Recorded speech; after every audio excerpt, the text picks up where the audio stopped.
Digital arrest ಹೆಸರಿನಲ್ಲಿ ಮಹಿಳಾ ಟೆಕ್ಕಿಗೆ ವಂಚನೆಯಾಗಿದೆ.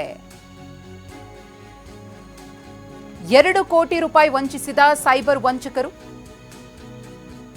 ಮಹಿಳಾ ಟೆಕ್ಕಿಗೆ ಆಗಿರುವಂತಹ ವಂಚನೆ ಇದು. ಡಿಜಿಟಲ್ ಅರೆಸ್ಟ್ನಿಂದಾಗಿ 2 ನಿವೇಶನ ಫ್ಲಾಟ್ ಮಾರಿ ವಂಚಕರಿಗೆ ಈ ಟೆಕ್ಕಿ ಹಣವನ್ನು ಹಾಕಿದ್ದಾರೆ.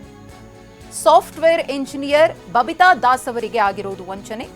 ಬೆಂಗಳೂರಿನ ವಿಜ್ಞಾನ ನಗರದ ನ್ಯೂ ತಿಪ್ಪೇಸಂದ್ರ ನಿವಾಸಿ ಬ್ಲೂ ಡಾಟ್ ಕೊರಿಯರ್ ಹೆಸರಿನಲ್ಲಿ ಕರೆ ಮಾಡಿ ವಂಚಕರು ವಂಚಿಸಿ 2 ಕೋಟಿಯನ್ನು ಲಪಟಾಯಿಸಿದ್ದಾರೆ. ಮುಂಬೈ ಪೊಲೀಸರು ಅಂತ ಹೇಳಿ ವಿಡಿಯೋ ಕರೆ ಮಾಡಿ ಧಮಕಿಯನ್ನ ಹಾಕಿದ್ರು. ಸರಿ, ಈ ಥರದ ಡಿಜಿಟಲ್ ಅರೆಸ್ಟ್ಗಳು ತುಂಬ ಆಗ್ತಾ ಇದ್ದಾವೆ, ಅದು ದೂರುಗಳು ದಾಖಲಾಗ್ತಾ ಇದ್ದಾವೆ.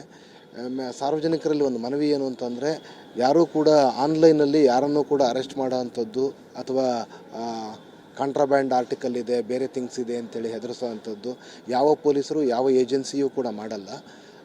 ಅಂಥದ್ದಕ್ಕೆ ಯಾರೂ ಕಿವಿಗೊಡಬಾರ್ದು.